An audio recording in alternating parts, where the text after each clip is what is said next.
Are why statements a load of rubbish? Are they complete fluff? Actually, no, they're not. And there's some really good reasons as to why MSPs should understand and should use their why statement in a business. This is what we're going to unpack today.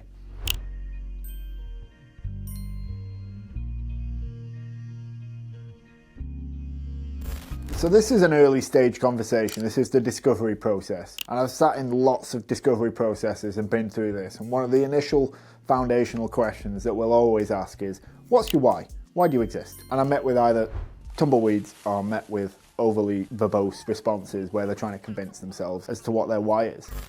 So when we ask the founder the question, what's your why? We'll then go and ask the team, what's your why? And we'll ask about 5 different people.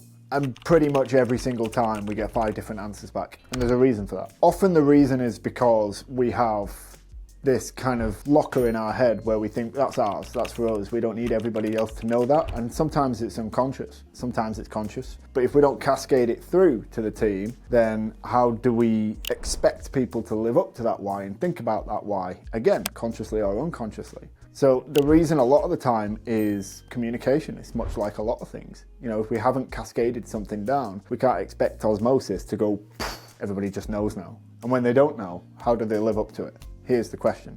So creating a good and true why statement is framed in a certain way. It starts with a to, which is the contribution, and then leads on to a so that, which is the impact. So all of them, the whole statement in its entirety is in service to other people. This is about everybody else, not about you. It's about what you're doing for other people. So the to and so that, and I'll read a client's off here.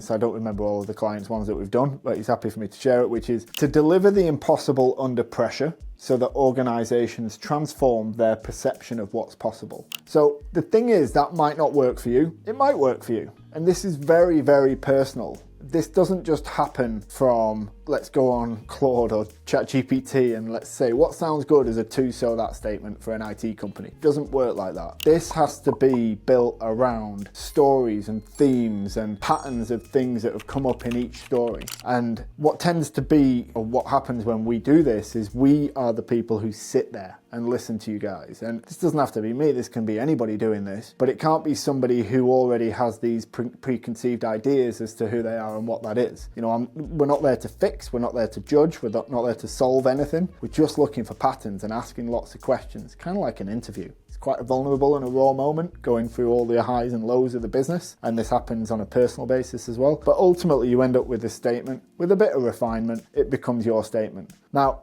you can change the words to this, that's fine. But this is very, very internal, this document. This is about viscerally understanding why you exist. This is the basis of everything for the business.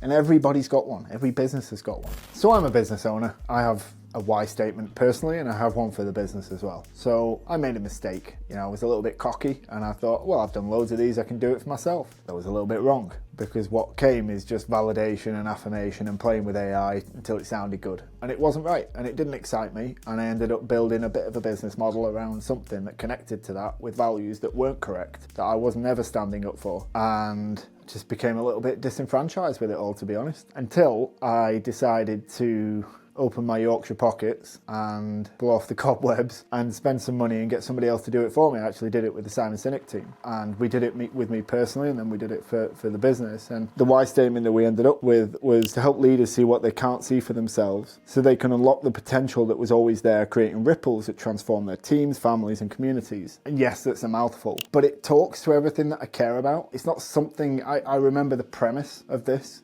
You probably saw me looking down to read it out. But from there, everything else is born. All my decisions are from there, really, foundationally. And it made a huge difference in how we operate and how we show up and who we work with and what people we employ. Big difference. Everything that we do is focused around vision and people for the IT channel. If you want to know more and understand what's in my crazy brain, then follow along to our fortnightly newsletter, which goes out every other Wednesday.